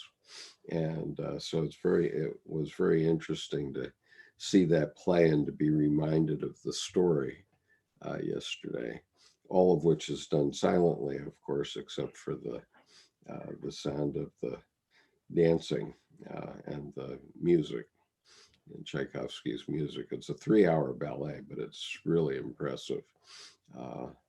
And it was a local ballet troupe, so it wasn't Baryshnikov, but still the principal, the prima ballerina, was incredible, and so was the prince, who had to do all the lifts with her. So anyway, getting a handle on these psychological concepts really opens up a person's a broader appreciation for art and music, so like I said, sure. in the tweet I copied you on, that a lot of music that I go back to 70s and 80s music, and I'm now thinking, oh man, I never realized that's a psychological message coming through now that I had no idea when I listened to it before. I just sort of took it at a shallow level. Now I'm seeing a lot more depth. That Kabiri that you showed there on the stone, at first I would have thought, okay, it's a feminine figure. It's maybe a godmother, but it's a male. But the feminine symbols hanging around his neck, and maybe that's the anima, the soul of the Kabiri. Well, I'm sorry, I was looking at the chat. What was the question, Miles? Well, the Kabiri, it looks like he's almost wearing a necklace with the feminine symbol, the circle with the cross on the bottom. Yes. And so I'm thinking, is that his anima, his soul? Is that well, certainly it has feminine aspects. Let me show you another painting. This is from this book, The Art of C.G. Jung, but this is a painting that Dr. Jung did. And this is also the Kabiri. The Kabiri are these little guys down here, and some of them are feminine and some of them are masculine. And what they represent in modern psychological terms is their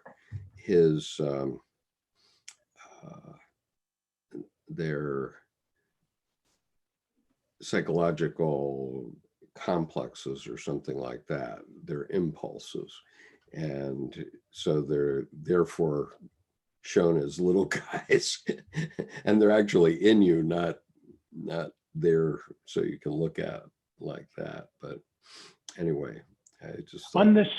on the stone, the Bollingen stone, are those glyphs, or is that or printing? It almost looks like maybe Greek words or Greek. Oh yeah, they're Greek and Latin. Yeah, they're Greek and Latin. Is there a place where you can look up a interpretation of?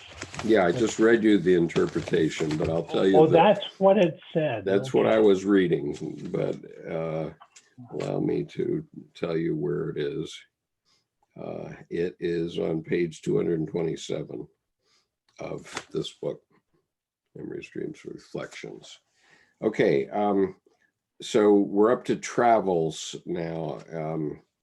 I think we've covered Bollingen pretty well, and people tend to know about Bollingen. So there are a couple of things that I thought were noteworthy about travels, but Miles, you had something that you wanted to say about that. So why don't you say, and I'll try to half listen and half read the chats. Oh, did you want to do that tonight, or did you want to save that for another day?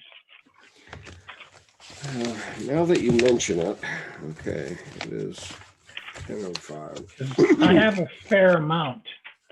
Okay, well then maybe we should save it for another day. Okay. And let's see. So that means next week we would do travels and visions. And Miles, you're going to lead us on travels, at least on the American Indian part. Yes, I'd enjoy that. And maybe I'll also try to get to life after death if I get to it.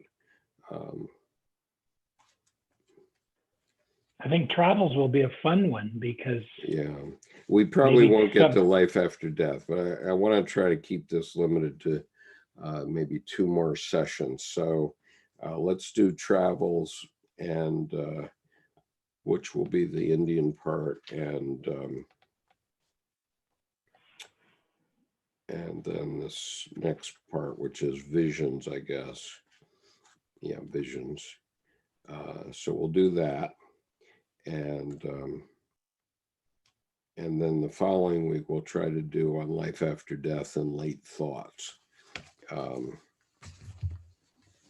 We're skipping through this book rather rapidly, but you know, this was a book that was written for laymen, and I'm assuming that everybody can read, so I'm not going to read it for you. And interestingly, the Jung family severely censored the material that they allowed Agnella Jaffe to publish from this book. And so we don't know. We have a 350-page book, but we don't know what was in the so-called protocols, which she kept. She, kept stenographic notes of all of her sessions with Jung, and the Jung family censored about half of them. wow.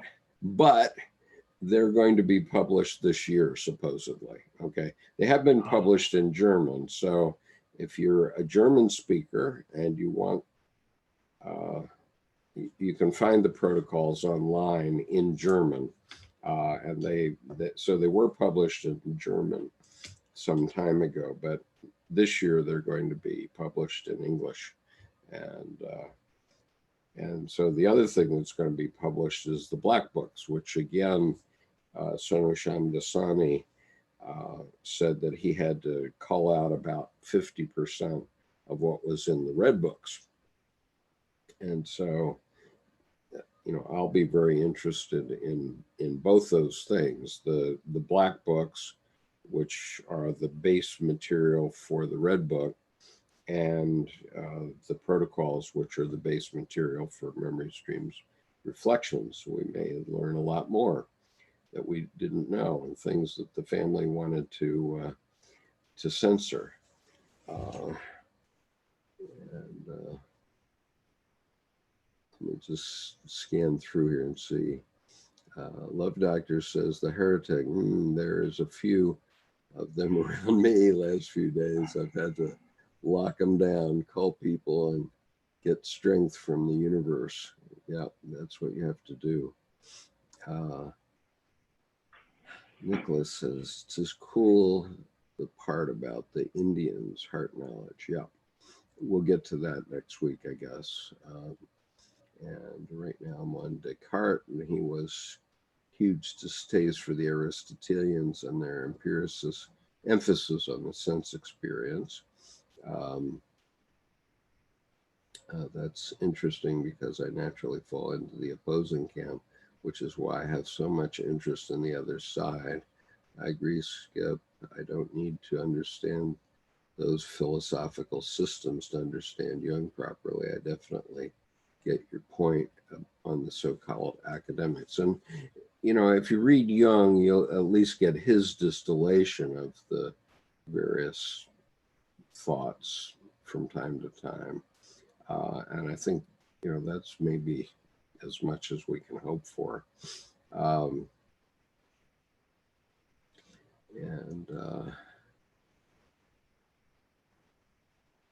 Yeah, Jeff, it's better than watching junk on TV. I hope so. I'm enjoying it more than that. And by the way, if any of you that are on here right now, and there's quite a number of you, if you are interested in being part of our panel, and so being on the screen during these conversations, I'd be happy to entertain some requests along those lines. Tim and Nancy are here from our advanced group, but they had other things that were going on, so they couldn't participate tonight.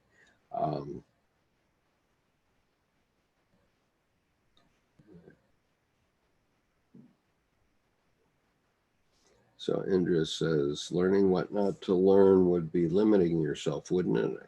I think keeping an open mind and expanding one's ideas are key.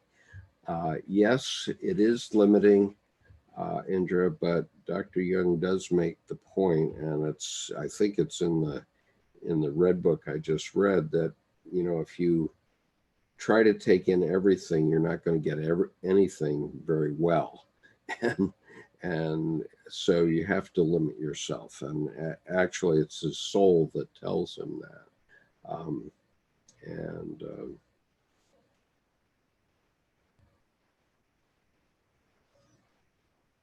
And Sean says, we have integrity when we're following our soul path. Absolutely. Human beings have broken every rule that is imaginable to the self. And Montana said, oh God, I could never want to have a PhD in philosophy. I guess I was reading that before.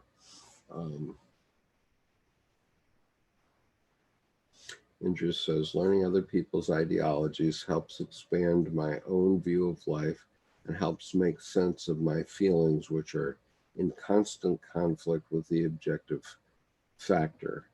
Each subjective factor has a piece of wisdom, and taking each one of them into consideration helps see the bigger picture.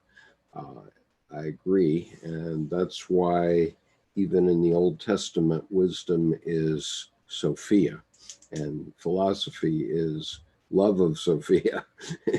Philo means love, and Sophie means Sophia. And so philosophy itself came from the love of that wisdom. And so, you know, I'm not suggesting where the limits should be. Each one of us has to decide for ourselves. But if you try to do everything, if you try to do everything, you probably won't do anything well. And so Jung's soul in the red book, I think in what I read yesterday, which is the three prophecies, I think she tells them, you know, it's all well and good, but don't try to know everything. Well, you know, I just add, it was interesting. I didn't realize it until you watched the replay, but you dropped in on this meeting where there was these two intellectual titans, Dr. Sailesh Rao, who is promoting that we need to move to a plant-based diet. And then on the other hand, there's this gentleman, Alan Savory, who's a world-renowned biologist and soil chemist. There's a TED Talk, 4 million views of his TED Talk. Mm-hmm. And these gentlemen, as much as they're so intelligent in their respective areas, they cannot totally agree, you know. So as you've said, the truth of it all is, the truth is so huge, we're never going to actually figure it out in our Well, we have to dip our oar into the sea of the unconscious and pick out what we can use and to use in our own lives in the end. Sean says, I feel like most complex art comes from putting bits and pieces of ideas together, just like a book. The world is built from an aggregate of fragmented chaos. And yes.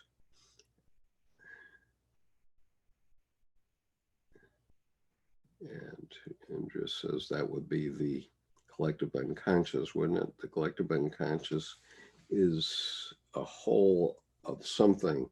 So what you're saying makes sense. Well, it's a whole of all the humanity on Earth, actually. with different shades in different places, I guess.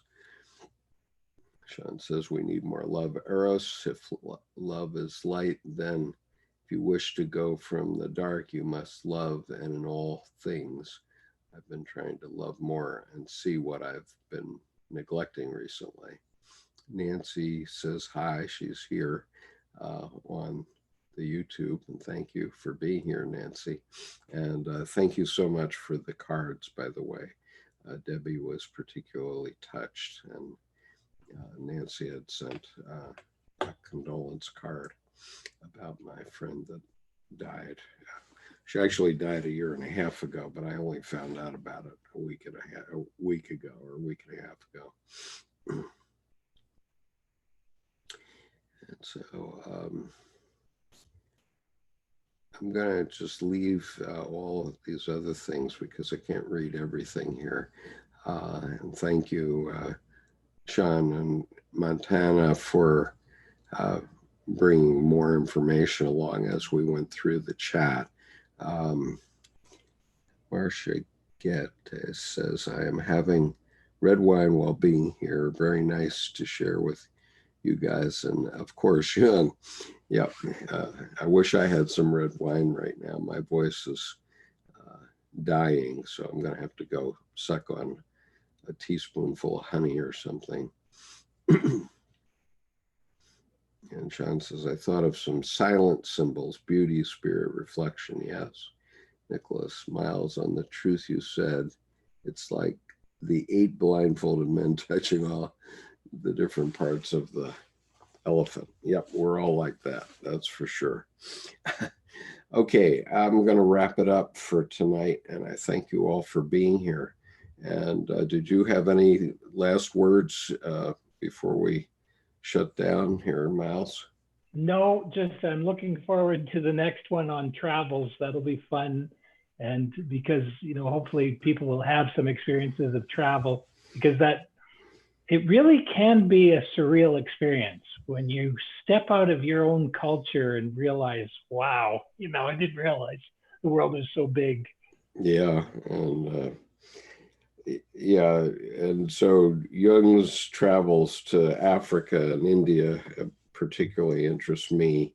And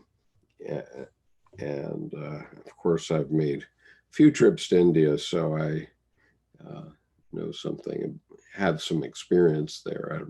I'm not sure what I should say about that, but I'm going to be careful.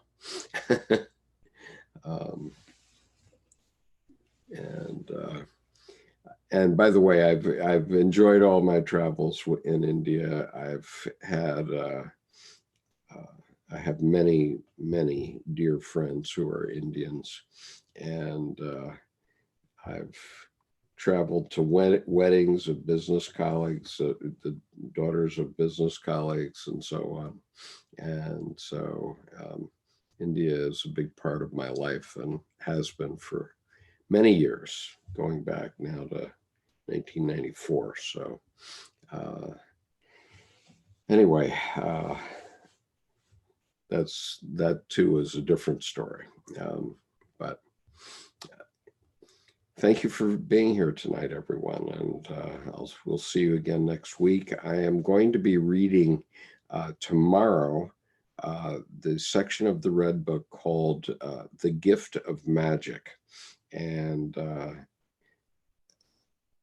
it's a very powerful thing. And the one I read yesterday, the 3 prophecies, is also very powerful. So if you don't have the Red Book right handy, listen to yesterday's reading and tomorrow's, and I think you'll find it very interesting. It's all interesting, but anyway. So good night, and thank you all for being here. Peace. Take care. Peace. Good night.